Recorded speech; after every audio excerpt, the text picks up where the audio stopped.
The rise of the owner class. I want to tell you about 4 people. I'm not going to use their real names. I never do. But their stories are real. The details composited from thousands of conversations across 30 years. And I'm telling you about them today because each one of them represents something I'm seeing more and more. A type of person who's making a specific decision at a specific moment in history and whose outcome is going to look very different from the people around them who aren't making that decision. I call them the owner class. The first person spent 20 years climbing inside of a Fortune 500 logistics company, vice president of operations, responsible for hundreds of people, hundreds of millions of dollars of throughput, complex systems running across multiple geographies. By any external measure, extraordinarily successful. Then the 4th reorganization in 6 years happened. His division was restructured. His role survived, technically, but the writing was clear. The company was automating the functions that he had spent 22 years mastering. The humans in the process were being replaced one layer at a time. He came to me not in crisis, not desperate, curious. He said, I've spent 22 years building this operational expertise. I want to know what that expertise is worth inside something that I own.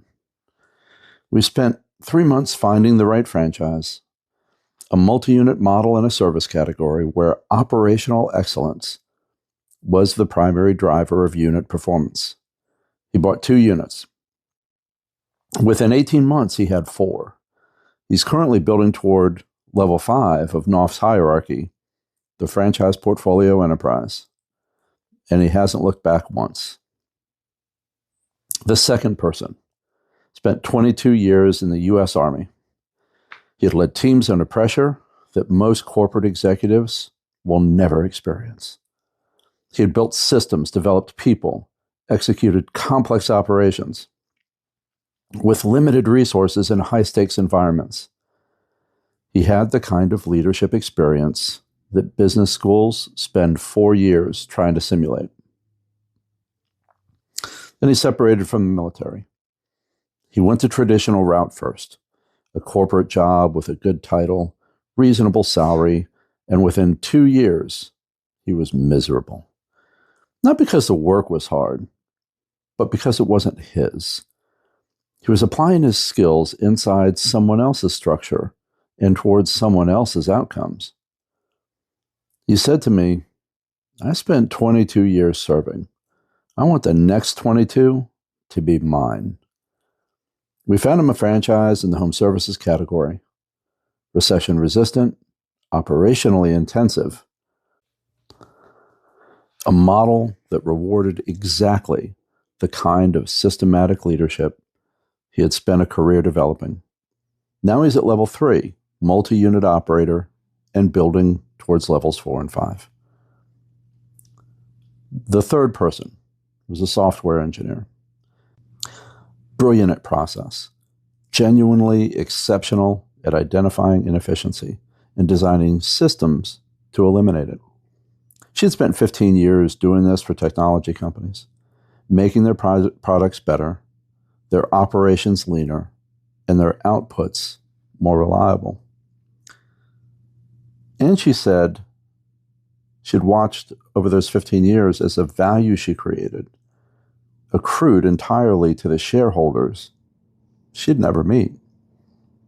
She didn't come to me angry. Not about that. She came to me clear-eyed, and she said, I understand how to build systems that work. I want to build one that works for me.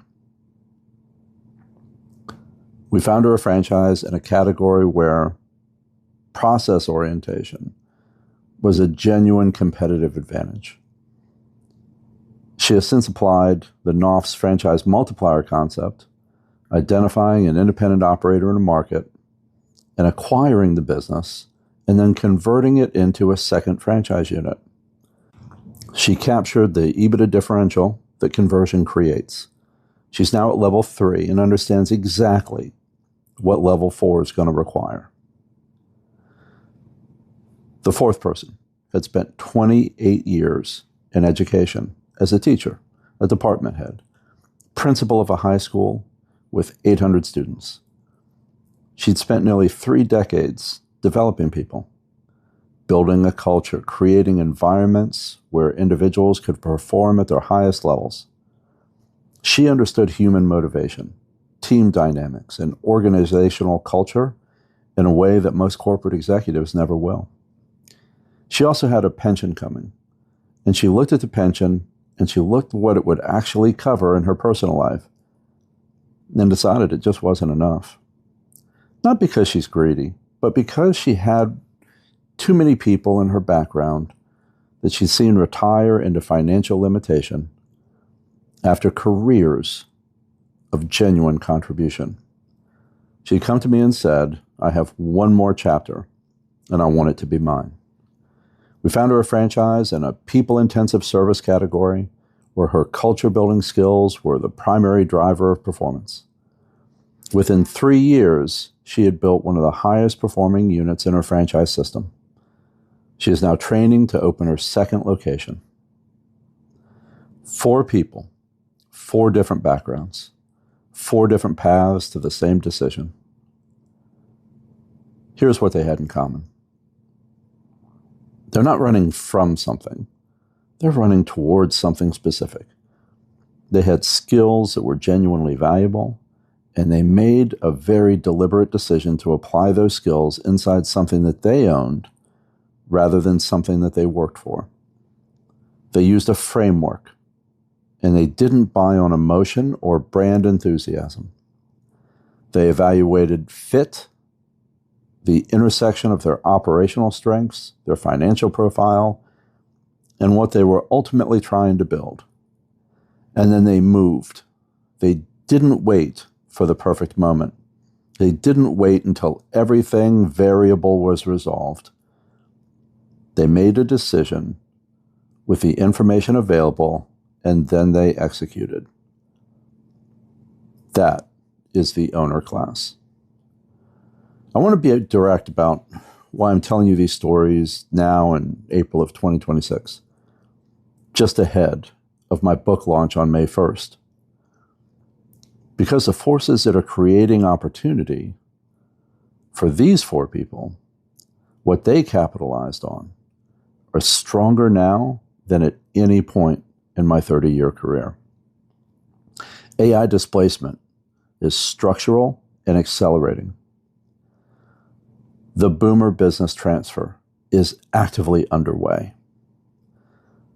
The trades boom is real and documented by the people running the largest pools of capital on earth. And franchising. $936 billion in output, growing at more than twice the speed of the broader economy, is a vehicle sitting at the center of all 4 forces. The window is open. It won't stay open forever. The owner class is forming right now. The question isn't whether the opportunity exists. The question is whether you're going to be in the group that acts on it or in the group that watches it happen. The Last Employee, The Rise of Ownership, launches as an ebook on May 1st. It's built on 30 years of conversations just like the 4 I just outlined. A complete map from wherever you are right now, level 1, level 2, wherever that may be, through every stage of what building actually looks like. The next episode will be Finding Your Fit, the framework I use to match every candidate to the right franchise model. Not passion, not brand enthusiasm, but fit. I'm George Knauf, Franchise Investment Strategist, creator of Knauf's Hierarchy of Franchising, founder of Orca Franchising, and author of The Last Employee. This is Franchise Snack, Season 2, Episode 6. Let's go.